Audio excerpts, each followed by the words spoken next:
Alors, mes intentions pour cette présentation, c'est de vous permettre de découvrir, hein, voilà, on est ensemble 1 heure, 3/4 d'heure, 1 heure. La présentation dure à peu près 45 minutes, donc on a un petit temps d'échange pour ceux qui le souhaiteront après.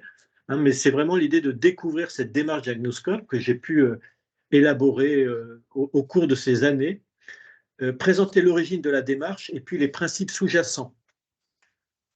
Présenter aussi le schéma du Diagnoscope, hein, c'est-à-dire que la démarche, vous allez voir, c'est une démarche qui s'appuie sur des visuels. Partager quelques principes de mise en œuvre. Hein, en 45 minutes, l'idée, c'est de faire un petit tour de ce qu'il est possible, de la manière possible d'utiliser le Diagnoscope. Présenter aussi à la fin le contenu d'une journée de formation qui est pour... alors voilà, peut-être que parmi vous, il y en a qui diront après 3/4 d'heure, mais c'est bon, j'ai compris le principe, je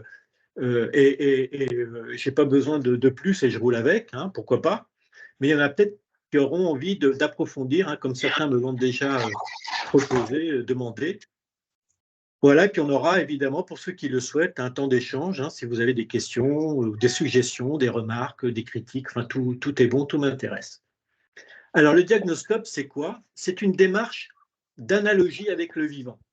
C'est une démarche que j'ai élaborée, j'ai commencé à y travailler en 2015, après avoir pas mal réfléchi sur les questions de relations, la relation interpersonnelle, la relation à soi, mais aussi qu'est-ce qui se passe dans une relation, dans des équipes, qu'est-ce qui se passe à l'échelle d'une organisation, d'un établissement, qu'est-ce qui se passe à l'échelle d'une institution, qu'est-ce qui se passe entre des institutions, enfin voilà, hein, des choses que vous connaissez. Et donc, c'est une démarche qui s'appuie sur un schéma et sur des symboles, hein, qu'on peut manipuler, utiliser, vous allez voir comment, et qui permet de diagnostiquer la santé d'un collectif. Ce collectif pouvant être une équipe, une organisation, voire une institution. Et après avoir fait ce diagnostic, faire des préconisations d'action en les hiérarchisant. Un peu comme un médecin généraliste, hein, fait d'abord un diagnostic, puis après avoir fait le diagnostic, va proposer un traitement adapté au diagnostic. Et le tout, et ça j'y tenais beaucoup, sans chercher à simplifier le complexe. C'est ça le problème que j'ai remarqué dans les institutions, chez certains managers, c'est oh ben ça c'est pas compliqué, il n'y a qu'à faire ça. Vous voyez, hein, on est confronté à des situations complexes, ah ben c'est pas compliqué. Ben si, enfin, c'est pas compliqué, non, mais c'est complexe au moins. Hein, et la tentation, c'est de simplifier le complexe pour pouvoir proposer des solutions qui aujourd'hui fonctionnent de moins en moins bien dans des institutions qui sont de plus en plus en transformation et en évolution.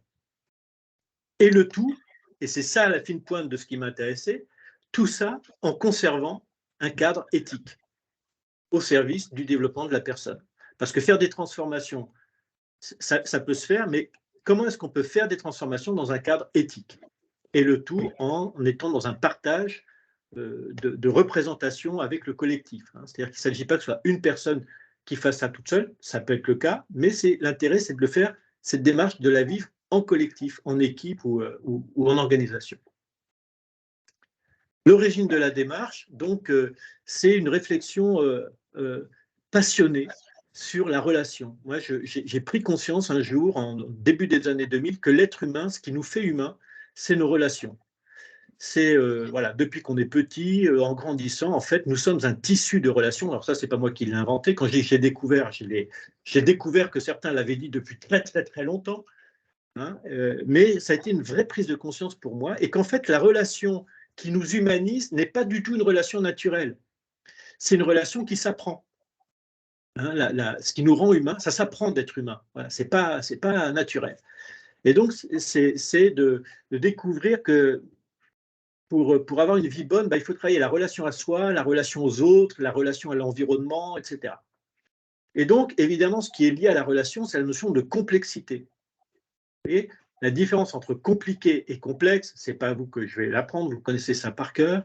Mais du coup, comment est-ce qu'on peut agir sur un système complexe sans chercher à le simplifier? Et ça, c'est vraiment une quête importante. Et puis, dans mon parcours, ce que j'ai découvert, c'est ce gros mot fractal. Alors, je ne sais pas s'il vous dit quelque chose, hein, fractal. En mathématiques, c'est que quel que soit le niveau qu'on regarde, par exemple, d'un nuage ou d'un rocher ou d'un arbre, quel que soit le niveau, que ce soit le niveau de la feuille ou d'un bout de tronc ou de l'arbre, eh bien, il y a des schémas qu'on va retrouver, quelle que soit la taille d'observation. C'est ce qu'on appelle des fractales en mathématiques. Donc, ce sont des modèles, vous pourrez aller voir sur Internet. Il y a plein de modèles fractales qui. Et en fait, ce que j'ai remarqué, c'est que quand on s'intéresse aux relations humaines, eh bien, il y a quelque chose qui est fractal dans la relation à soi, la relation en équipe, la relation en institution, la relation dans une société, la relation dans une civilisation. On retrouve des espèces d'équilibres qui se cherchent et qui se façonnent. Et donc, il y a cette question de l'éthique, hein, puisque là, on est sur des systèmes humains vivants, enfin des systèmes vivants humains, et donc il y a forcément cette question de l'éthique, du bien de la personne. Et tout ça, ça m'a amené à approfondir le concept d'homéostasie. Alors là aussi, ce n'est pas moi qui l'ai inventé, hein, mais c'est un concept alors, qui a été un peu discuté en cybernétique, qui n'est pas très, très bien vu d'ailleurs dans le milieu du coaching, parce que c'est associé au conservatisme, voire même au conservatisme politique, hein. Et donc, vous allez voir que moi, ce n'est pas du tout comme ça que je l'entends. Au contraire, c'est vraiment quelque chose de profondément, profondément dynamique. Et donc, pour avancer, pour découvrir ce qu'est l'homéostasie, hein, donc c'est très, très rapidement, hein, c'est un concept qui a été inventé, entre guillemets, par Claude Bernard, qui était un biologiste, donc vous voyez, au 19e siècle.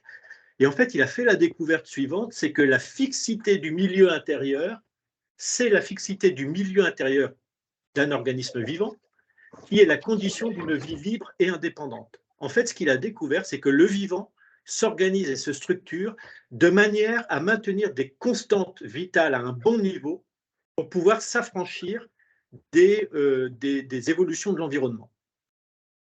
C'est une découverte. Alors, il l'a découvert pour des cellules, mais pour des organismes vivants, et donc ça s'applique à tous les êtres vivants.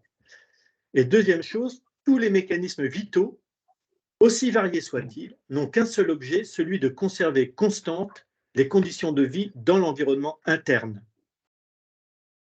Ça, c'est la définition de l'homéostasie biologique. Et donc, vous voyez, il y a cette idée qu'il y a des mécanismes qui se mettent en place pour maintenir des constantes à un bon niveau dans un système vivant. Et donc, quand on commence à appliquer ça à des groupes humains qui sont des systèmes vivants, à ce moment-là, on va voir ces phénomènes émerger et apparaître. Et c'est ça qui est intéressant à observer. Et donc, ce mot d'homéostasie qu'il a fabriqué, il l'a créé à partir de homéo, hein, du grec homéo, qui signifie similaire, comme, et vous voyez qu'il n'a pas mis homo, il n'a pas mis même. Il a pris homéo, c'est-à-dire similaire, et puis stasis, qui est un état, une condition. Et en fait, l'idée, vous allez voir que dans la démonstration, que l'idée, c'est que le vivant ne cherche pas à être inerte et à ne plus bouger, mais il cherche à maintenir des constantes à un bon niveau, quelles que soient les fluctuations de l'environnement. Et ça, c'est valable pour une cellule, c'est valable pour une amibe, c'est valable pour un ver de terre, c'est valable pour un être humain, c'est valable pour un groupe humain et c'est valable pour une société. C'est les mêmes règles. Et donc, pour expérimenter ce qu'on vient de voir là, je vais vous proposer un petit exercice. Vous le faites comme vous voulez, vous pouvez éteindre votre caméra parce que je vais vous inviter à vous lever, mais si vous voulez rester assis, ça m'est complètement égal parce que ça marche aussi si on est assis, hein. Donc, l'idée, c'est de le faire. Voilà, vous avez un outil qui est à votre disposition pour comprendre parfaitement de quoi on parle quand on parle d'homéostasie. En fait, c'est votre corps. Voilà, le corps humain est un système homéostatique extrêmement perfectionné, hein. Et donc, on peut découvrir tout un tas de propriétés. Alors, voilà, je vous invite à ceux qui le souhaitent, hein, déjà, soit vous restez assis ou vous mettez debout, hein. Moi, je vais me mettre debout parce que j'aime bien, ça me détendre. Voilà. Et à prendre conscience déjà que rien qu'en restant debout comme ça, eh bien, le corps est en pleine activité. Pour maintenir un non-mouvement, pour maintenir la stabilité, en fait, le corps fait jouer les muscles, les nerfs, les tendons, les os, les organes, le cerveau, tout ça, c'est en pleine activité pour pouvoir être stable. Et vous voyez, si je me déplace, hein, je vous invite à vous déplacer sur la droite, sur la gauche, voilà, et à prendre conscience que votre corps, il est en train d'adapter en permanence par des interactions internes pour pouvoir maintenir un équilibre comme ça. Et voilà, et je vous invite aussi à prendre conscience que le corps, il a une enveloppe qui le délimite, il y a une frontière, et puis il y a les yeux, les oreilles, ça permet d'être en contact avec l'environnement, et qu'il y a des informations qui rentrent, hein, voilà, de l'extérieur. Puis je vais vous inviter maintenant à vous pencher en avant le plus loin possible, en avant le plus loin possible. Voilà. Et là, vous allez commencer à voir ce qui se passe dans une institution en déséquilibre. Voilà. On peut le faire assis aussi, hein, ça marche. Et donc là, vous voyez, on peut se poser la question, qu'est-ce qui se passe dans mon corps qui maintient son homéostasie? Voilà. Mais qu'est-ce qui se passe si je reste comme ça 2 minutes? Qu'est-ce qui se passe si je reste comme ça 10 minutes? Qu'est-ce qui se passe si je reste comme ça 5 heures? Et vous voyez ce qui va se passer dans cet organisme vivant. Voilà. Vous voyez, donc prendre conscience, en fait, ce corps, et pendant toute la durée du webinaire, je vous invite à faire vraiment des parallèles avec le corps humain, parce que franchement, ça marche de manière assez impressionnante. Et donc, on voit qu'il y a un certain nombre de caractéristiques d'un système homéostatique: la stabilité, la capacité d'adaptation, la faculté de résistance. On n'y est pas allé, hein, mais voilà, on pourrait, vous voyez, le corps, la peau a une faculté de résistance, le corps a une faculté de résistance. Il a des facultés de résilience. Hein, quand on se coupe, les cellules vont se régénérer pour pouvoir reproduire, refabriquer de l'épiderme, etc. Bon. Et puis, voilà, ce système peut être soumis à des tensions, à des tractions, à des crises, etc., etc. Et donc, vous voyez, il ne faut pas confondre. L'idée, c'est de ne pas confondre la cause et le symptôme. J'espère que vous apprécierez les petits dessins. Et vous voyez qu'ici, la cause, c'est un déséquilibre volontaire, et que le symptôme, il va apparaître dans le bas, dans les mollets, dans les tibias. Ici, si je me déplace sur le côté, là aussi, c'est un déséquilibre volontaire. Le symptôme, ça va être aussi une douleur dans le tibia et une douleur dans l'épaule au bout d'un certain temps. Et là, bah, corriger le problème, c'est très simple, c'est de reprendre la position stable. Et ça, on le fait naturellement. Dans le cas d'une poussée, hein, si le corps subit une poussée et qu'il résiste, hein, à ce moment-là, on va voir apparaître des tensions à un autre endroit. Alors évidemment, là où il y a le lieu de la poussée, mais le corps, il va résister à cette poussée, et donc il va générer des tensions à un autre endroit du corps. Et dans le cas d'une traction, hein, si on tire, à ce moment-là, là aussi, on va avoir des points qui vont être des symptômes de ce qui est en train de se passer pour le corps. Et voyez l'importance aussi de prendre en compte le contexte, parce que là, psychologiquement, si on tire sur le bras comme ça, c'est pas très très grave, mais si je suis au bord d'un précipice de 200 mètres, vous voyez, la traction va prendre tout à coup une gravité beaucoup plus importante. Et dans une institution, une équipe, c'est pareil. Quand une équipe subit des tensions ou des pressions, selon le contexte dans lequel elle est, eh ben, ça va être plus ou moins dramatique, avec des enjeux plus ou moins importants. Voilà, et donc, pour aller maintenant vers le schéma du diagnoscope, je le construis tout simplement à partir de ça. Donc, je pars du constat du corps humain. Il y a l'épiderme qui est l'enveloppe, qui est une frontière. Et cette frontière, elle me permet de discriminer un milieu interne et un milieu externe. Et ce qui est très important, c'est qu'une frontière n'est pas fermée, contrairement à ce qu'on entend parfois. Hein. Il ne faut pas parler de frontière, c'est fermé. Mais non, une frontière n'est pas fermée. Elle est discriminante. Ce n'est pas la même chose. Donc, elle peut être plus ou moins ouverte. Et donc, la frontière du corps, c'est les yeux, la bouche, le nez, les oreilles et l'épiderme. Voilà. Donc, je peux je peux respirer ou me retenir de respirer, je peux fermer les yeux. Donc, ma frontière, elle est discriminante. Et elle permet de discriminer, et ça, ce sont les biologistes qui ont expliqué ça, hein, notamment Cannon, qui a repris le concept d'homéostasie, et qui explique qu'en fait, un organisme vivant, il va faire des échanges d'énergie, d'information et de matière entre l'environnement et le milieu externe et le milieu interne. Évidemment, pour vivre, on a besoin de matière, on a besoin d'atomes, de carbone, etc. On a besoin d'énergie, de sucre, d'oxygène, etc. Et on a besoin d'informations. On a besoin de capter des informations sur notre environnement. Et donc, le corps humain a besoin non seulement de capter de l'extérieur vers l'intérieur, mais aussi d'évacuer de l'intérieur vers l'extérieur. On ne va pas s'étendre là-dessus sur les évacuations de matière, mais vous voyez de quoi je parle, hein, ou de gaz carbonique, etc.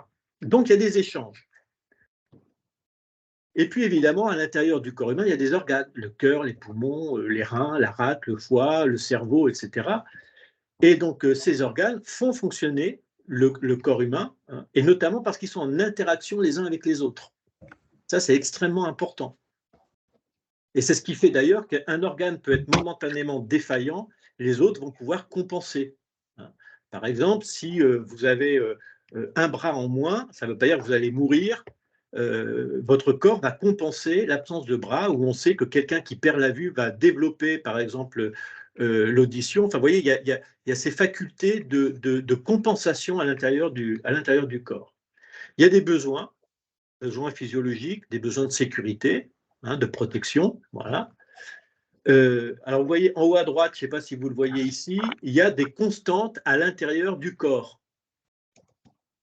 Quand je dis des constantes, ça veut dire s'il y en a trop, ça ne va pas, s'il n'y en a pas assez, ça ne va pas non plus. Donc, c'est par exemple la température, 37 degrés. Si c'est trop au-dessus, ça ne va pas. Si c'est trop en dessous, ça ne va pas non plus. Le taux de glucides, de lipides, voilà, le pH, l'eau, le sel, etc. Il y a tout un tas de constantes qui doivent être au bon niveau. Et en fait, c'est ce qu'on mesure quand on va faire une analyse au laboratoire, une prise de sang. On va vérifier les constantes. Et puis, ce corps humain, il obéit à des lois qui s'imposent à lui. Les lois de la physique, les lois de la mécanique, de la biologie, de la chimie, etc. Donc, vous voyez, ce système, il obéit à des lois. Alors, on peut s'en affranchir momentanément, mais si on s'en affranchit trop, le système, de toute façon, va rétablir, les lois vont reprendre le dessus et s'imposer au système. Et puis, le corps humain, vous le savez, il a une naissance, une croissance, un vieillissement et une mort. Tout système vivant a un commencement, une croissance, un vieillissement et une fin. Et donc, l'idée, ça va être de se poser la question, à quelles conditions ce corps est-il en bonne santé? On va se poser la question de la santé du corps humain. Alors, vous voyez, je ne vais pas vous faire l'affront de vous demander, hein, mais dans un travail avec une équipe, on va faire ça. On va dire quelles sont les conditions de la santé du corps humain. Et en fait, on va reprendre chacun des éléments, la frontière, le milieu extérieur. Il faut qu'il soit suffisamment pourvu en information, énergie et matière. Il faut que la frontière soit suffisamment poreuse, mais pas trop. Il faut que les organes soient fonctionnels, il faut que les relations entre eux, etc. Et on va prendre conscience de ce que c'est que la santé du corps humain. Et une fois qu'on a fait ça, on va l'appliquer, on va le schématiser et on va l'appliquer à un groupe humain. Et donc, quand on va le schématiser, c'est le schéma du diagnoscope. Vous voyez, je symbolise la frontière de cette manière. Et vous voyez qu'elle est en pointillé pour bien montrer qu'il y a des échanges d'énergie, d'information et de matière avec l'environnement. Et qu'il y a quelque chose qui est poreux, mais qui est discriminant. Et que c'est vraiment le rôle de la frontière. À l'intérieur de ce système, il y a des organes ou des composants qui ont chacun des raisons d'être. Comme la raison d'être du poumon, c'est de faire fonctionner, de capter de l'oxygène, d'évacuer le gaz carbonique, la fonction du cœur, etc. Donc, dans un système, dans une équipe, dans un groupe, une organisation, chaque organe a une fonction à exercer, une raison d'être. Et ces organes à l'intérieur de l'équipe sont en relation les uns avec les autres. Je prends l'exemple d'une équipe. Si on est une équipe de foot, pour changer un peu les modèles, hein, une équipe de foot, chaque joueur a son rôle à tenir dans l'équipe et chaque joueur est en relation avec l'ensemble de l'équipe. Il y a une frontière qui est le terrain, il y a des règles enfin, vous voyez, ça s'applique de la même manière. Il y a des besoins. Donc, une équipe a des besoins pour fonctionner, des besoins de sécurité, des besoins physiologiques. Hein. Il y a un moment, il faut s'arrêter, il faut manger. Il ne faut pas avoir trop chaud, il ne faut pas avoir trop froid. Des besoins d'appartenance, vous connaissez Maslow, hein, des besoins de reconnaissance, etc. Cette équipe, elle a des constantes. Hein, quand on parle, par exemple, de climat d'équipe, hein, de climat scolaire, ou voilà, hein, il y a des constantes. Il ne faut pas que le son soit trop fort. Il faut que les gens puissent se sentir suffisamment à l'aise pour pouvoir s'exprimer, etc. Cette équipe, elle a ou pas des lois et des règles. Enfin, de toute façon, il y en a. Mais soit elles sont explicites choisies, voulues, éthiques, ou alors c'est les lois de la jungle qui s'appliquent alors de manière policée, parce qu'on n'est pas des bœufs, il faut survivre dans l'équipe, hein, mais tous les phénomènes qu'on va retrouver de jeu de pouvoir, etc., si les règles ne sont pas explicites, ce sont ces règles-là qui vont s'imposer et qui vont fonctionner dans l'équipe. Mais de toute manière, il y a des lois et il y a des règles qui s'appliquent au fonctionnement de l'équipe. Cette équipe, elle a une raison d'être. À quoi est-ce qu'elle sert? Quand elle s'est réunie, c'est pour faire quoi? Si elle n'existait pas, qu'est-ce qui manquerait à l'organisation? Et vous voyez, cette raison d'être, c'est la manière qu'a l'équipe d'impacter son environnement. Alors, je ne vais pas trop m'étendre, mais c'est intéressant de voir que toute raison d'être, elle provoque en fait une réaction interne. Hein. C'est-à-dire que toute adaptation vers l'environnement va provoquer un désordre interne et ça va susciter des forces de cohésion interne. Hein, vous savez, enfin, la culture CT, c'est cohésion et dynamisation. Hein.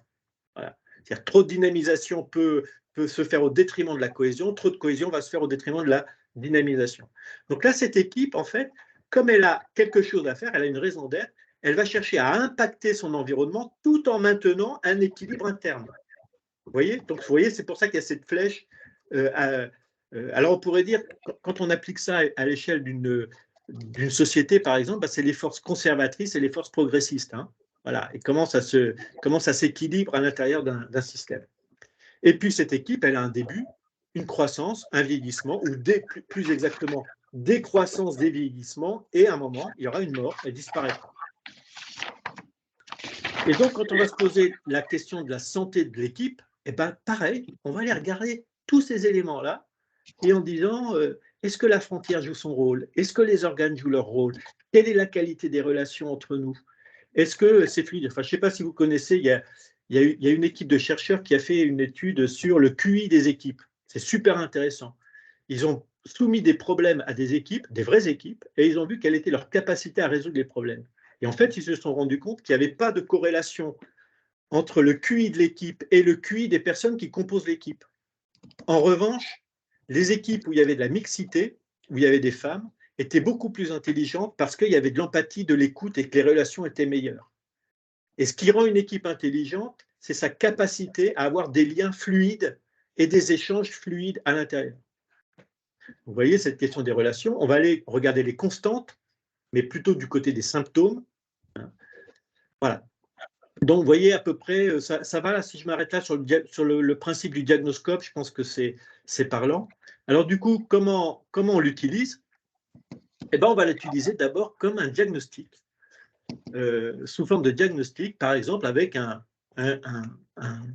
chef, voilà, un leader, un manager, un patron, un chef d'établissement, peu importe, et on va l'inviter à réfléchir, alors, en faisant ce travail du diagnoscope, hein, pour qu'il arrive à le construire. Et du coup, une fois qu'il a fait ça, je vais l'inviter à construire son diagnoscope de son équipe ou de son organisation. Donc, je vais l'inviter à prendre un temps de réflexion personnelle, la prise de recul, d'analyser. Est-ce que les lois sont claires? Est-ce que la frontière fonctionne? Est-ce que ce qui est dedans, ce qui est dehors, c'est clair? Est-ce qu'au niveau des informations, il y a ce qu'il faut dans le système, etc. Enfin, je ne vais pas tout refaire. Mais ça va l'aider à rendre explicites les difficultés éventuelles. Et vous voyez, je l'ai invité à mettre des couleurs. Moi, je travaille avec des couleurs. Vert, c'est OK. Orange, il y a des petits trucs à revoir. Et rouge, ça dysfonctionne. Ou ça ne fonctionne pas.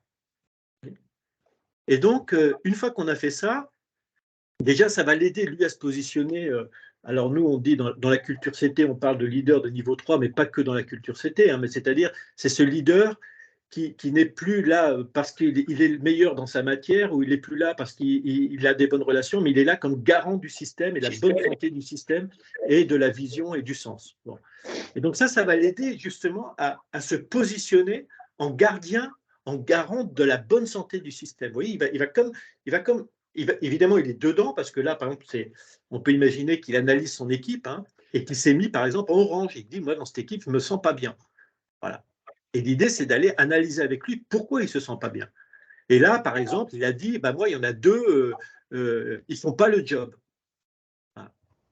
Et donc, on va d'abord, avant de dire qu'il y en a deux qui déconnent, on va aller analyser le système pour voir est-ce que c'est le système qui dysfonctionne, qui fait que ces deux personnes ne peuvent pas faire leur travail, ou est-ce que c'est vraiment deux personnes qui ne font pas le travail. Vous voyez, là aussi, ne pas confondre le symptôme et la cause. Voilà, donc il peut faire ce travail pour une équipe et il peut faire le travail pour son organisation, son entreprise. Il peut faire le même travail, sauf que évidemment, dans les cercles, il ne mettra pas des personnes, il mettra des structures. Il va mettre son conseil d'administration, son conseil de perfectionnement, enfin, il mettra ce qu'il voudra d'ailleurs. Voilà. Donc, il va construire son diagnoscope.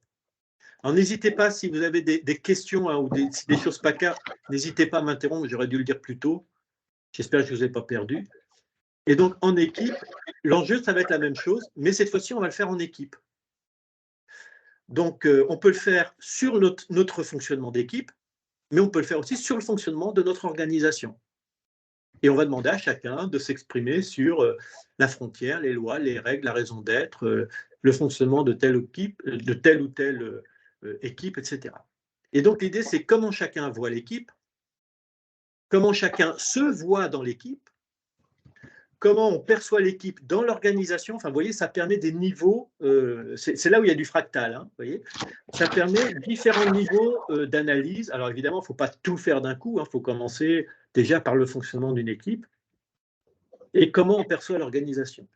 Alors moi, j'ai fait ce travail assez rapidement. D'ailleurs, c'est assez marrant parce que dès qu'on parle du corps, ça parle tout de suite aux gens. Et moi, voilà, j'ai eu l'occasion, lors d'une intervention dans une structure qui était dans une grave crise, hein, en parlant de ça, j'aurais demandé, à votre avis, quel est votre état de santé? Et ils m'ont dit tout de suite, on est des grands malades. Enfin, on est des malades, là, on a besoin. Et donc, j'ai continué avec eux. Et si vous étiez vraiment malade, vous auriez besoin de quoi? Est-ce que le Doliprane suffira à vous retrouver? Ah, bah non, ça ne suffit pas. Là, on a besoin d'avoir des spécialistes. OK. Et ils sont où les spécialistes pour vous aider? Vous voyez, ça aide à prendre conscience qu'il y a des états de santé organisationnels qui nécessitent l'appel à des savoir-faire extérieurs, le cas échéant. Et puis évidemment, à l'échelle d'une organisation, on va le faire aussi, hein.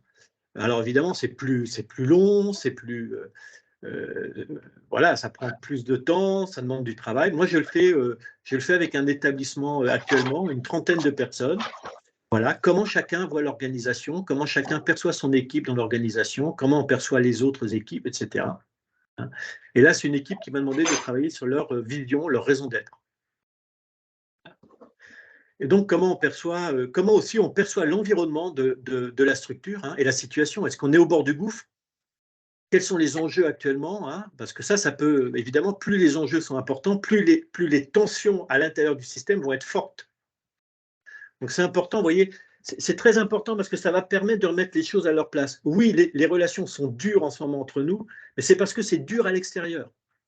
Ce n'est pas parce que l'autre, c'est un gros bourrin.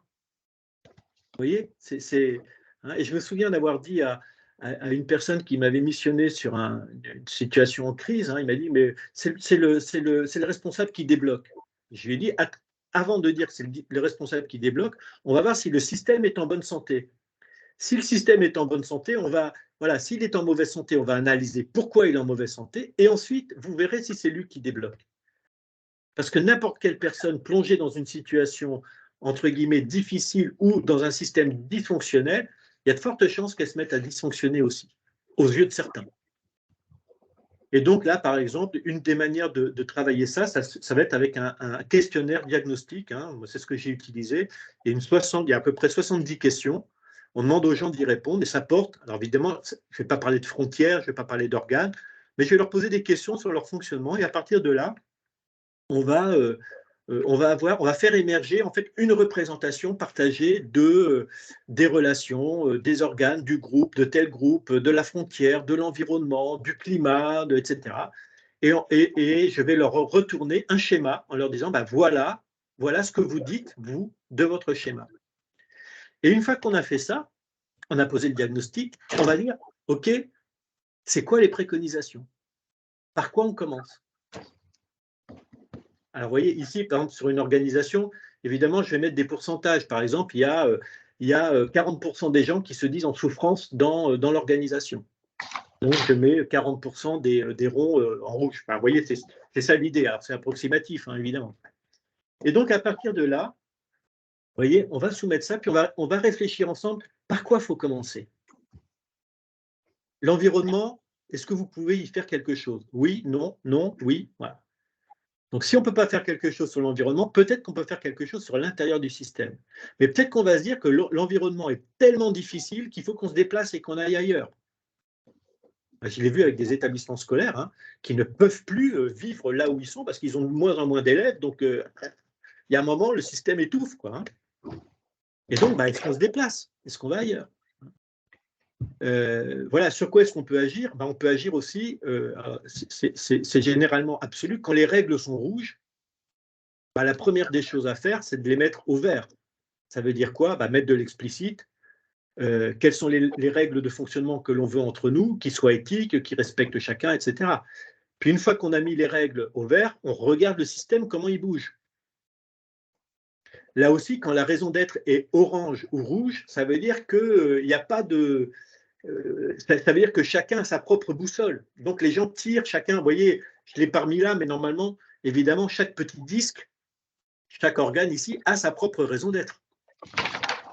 Et vous voyez bien que d'un point de vue systémique, si chacun tire dans son sens, ça va tirer sur les relations et ça va affaiblir la raison d'être de l'équipe ou de l'organisation.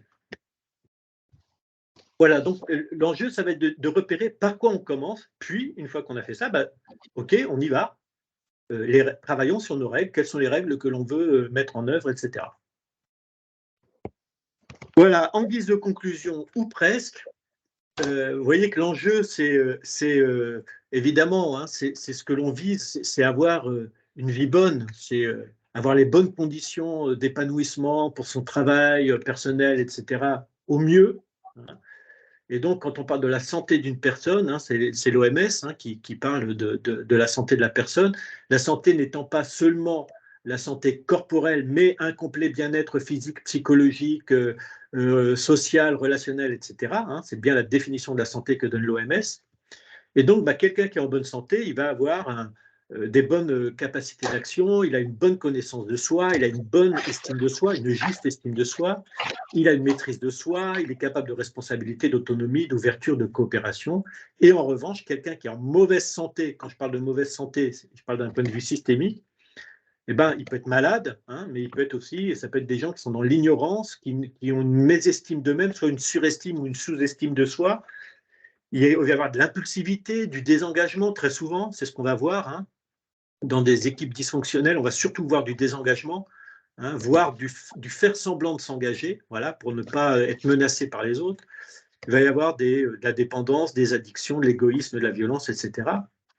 Et puis évidemment, c'est là où vous voyez le fractal, on va retrouver le même schéma. Une vie bonne avec et pour les autres. Donc dans une équipe, c'est comment est-ce que je peux donner le meilleur de moi-même dans une équipe qui donne le meilleur d'elle-même dans l'organisation. Et là, une équipe en bonne santé, c'est une équipe capable de résoudre des problèmes, capable de créativité, d'adaptabilité, d'efficacité, de cohésion, de convivialité, etc. Et une équipe en mauvaise santé, c'est une équipe dans laquelle il va y avoir de la mésentente, des jeux de pouvoir, des silences, des conflits larvés, de la perte de temps, de la démotivation, de l'inefficacité, etc., etc. Et qui va générer aussi, qui peut générer la mauvaise santé de certains membres de l'équipe. Et puis, pour finir, à l'échelle d'une institution, une vie bonne avec et pour les autres dans des institutions justes. Il y en a qui auront reconnu la citation de Paul Ricoeur de l'éthique. Voilà. C'est Paul Ricoeur qui définit l'éthique comme ça, comme une vie bonne avec et pour les autres dans des institutions justes. Et donc là, on peut se poser la question de la bonne santé d'une organisation. On va retrouver la même chose. C'est une organisation qui vit pleinement sa raison d'être et qui permet à chacun d'avoir d'optimiser son fonctionnement, ce qui n'arrive jamais, mais plus on tend vers ça, et plus l'énergie est dans la bonne, est au bon endroit et bien diffusée, bien partagée.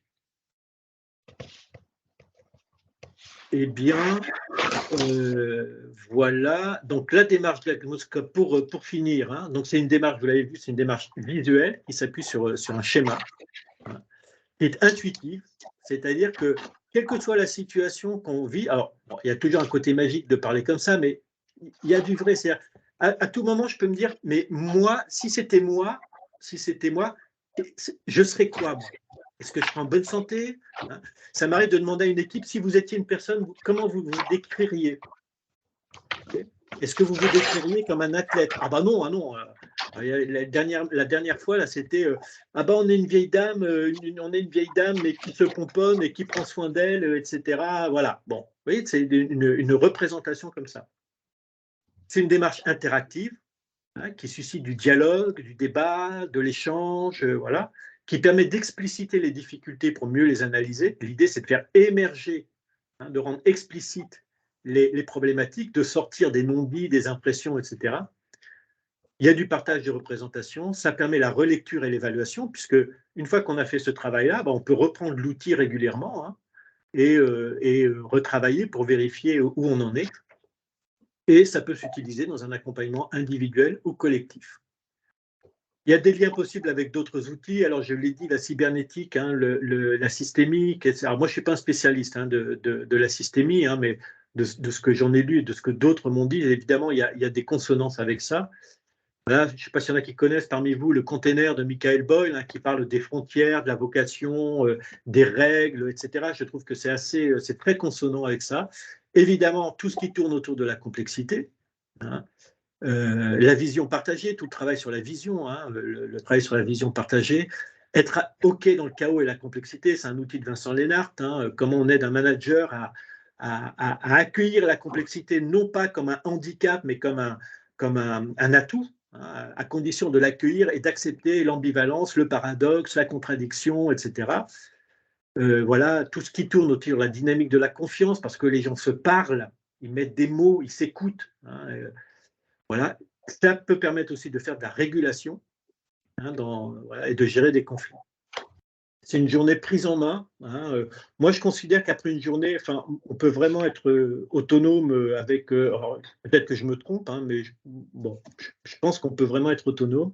Donc, l'idée, hein, d'une journée comme ça, c'est appréhender le concept d'homéostasie, peut-être approfondir, hein, aller comprendre les caractéristiques, hein, la résilience, la résistance, la crise, etc. Bon, de pouvoir aller regarder ça. Et donc, s'approprier le diagnoscope, les caractéristiques, les composantes. Et donc là, il y a un travail autour des différentes composantes avec des cartes, hein. Et donc, si ça dysfonctionne, c'est quoi l'impact sur les autres composants pour essayer de reconstruire la hiérarchie, parce qu'il y a une hiérarchie, hein, évidemment, dans le diagnostic, hein. Voilà, d'approfondir cette notion de santé, de diagnostic, hein, de préconisation pour les organisations, appliquer le diagnoscope à des situations concrètes, théoriques sous forme d'atelier, hein, c'est-à-dire qu'on présente un diagnoscope et on essaie de l'analyser et ce serait quoi la priorité, si c'est une équipe, etc. Et puis l'utilisation du questionnaire diagnostique d'une équipe, voilà, et l'exploitation. Et donc les deux formations qui sont proposées, il y en a une à Paris le 19 avril, à Levallois-Perret plus exactement, et une à Lyon le 21 avril. Voilà les coûts qui sont proposés. C'est limité à 12 personnes. Voilà, et donc, est-ce que j'ai autre chose? Voilà, donc à l'issue de la formation, je remettrai un mémo, hein, pour reprendre, qui reprend l'essentiel des éléments. Et puis pour l'instant, je n'ai pas encore réglé cette histoire du questionnaire. C'est en suspens. Voilà, ce n'est pas encore réglé pour moi.